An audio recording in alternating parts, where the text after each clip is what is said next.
بسم اللہ الرحمن الرحیم عن ابن عباس رضی اللہ عنہما قال قال رسول اللہ صلی اللہ علیہ وسلم ما من ایام العمل الصالح فیہن احب الی اللہ من هذه الایام العشرہ۔ نبی کریم صلی اللہ علیہ وسلم کا ارشاد مبارک ہے کہ عشرہ ذی الحجہ کے اندر اللہ تعالیٰ کو نیک اعمال بندوں کی طرف سے جتنے محبوب ہیں اتنی کسی اور وقت کے اندر کسی اور عشرے کے اندر محبوب نہیں۔ یہ حدیث مبارکہ ہے اور بخاری شریف کی روایت ہے، صحیح حدیث ہے۔ اس میں بس یہ ہے کہ عشرہ ذی الحجہ کی فضیلت ذکر کی گئی ہے، تو عمل کو مختص نہیں کیا گیا، عام رکھا گیا، کیونکہ لوگ صاحب استطاعت بھی ہیں جو قربانی کریں گے، جو صاحب استطاعت نہیں ہے وہ عبادت، ذکر، تلاوت، تقوی، طہارت، گناہوں سے اجتناب، رات کو کچھ عبادت کر کے اللہ تعالیٰ کا قرب حاصل کر سکتے ہیں۔ اللہ تبارک و تعالیٰ زمانے کو مختص کیوں کرتے ہیں کہ یہ ویسے تو سارے زمانے سارے وقت اللہ تعالیٰ کی مشیت اور حکم کے ماتحت ہیں، سارے زمانے اللہ ہی کے وقت، مہینے، عشرے،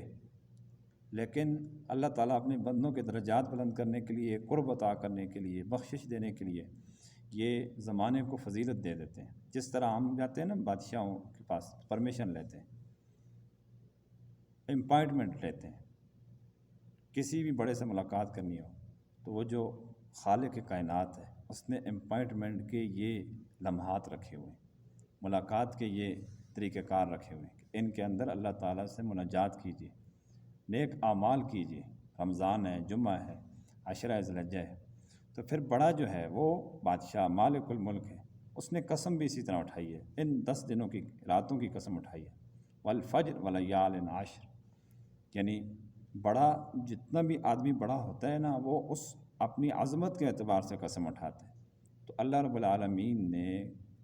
مالک کائنات نے کسی اور وقت کی قسم نہیں اٹھائی، کسی اور زمانے کی، عشرہ ذی الحجہ کی قسم اٹھائی، تو اس کو نبی کریم صلی اللہ علیہ وسلم نے اس کی فضیلت کو اس حدیث میں بیان فرمایا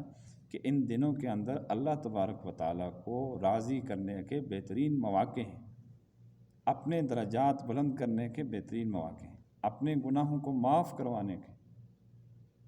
بہترین مراحل ہیں، بہترین مواقع ہیں۔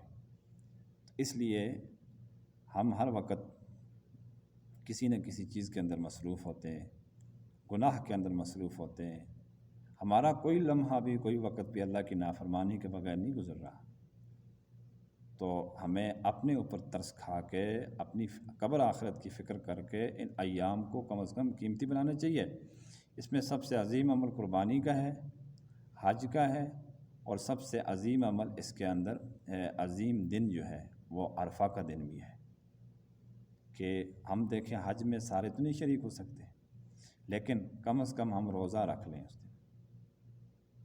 1 سال آئندہ کے گناہوں کی بخشش کا وعدہ ہے، 1 سال گزشتہ کی،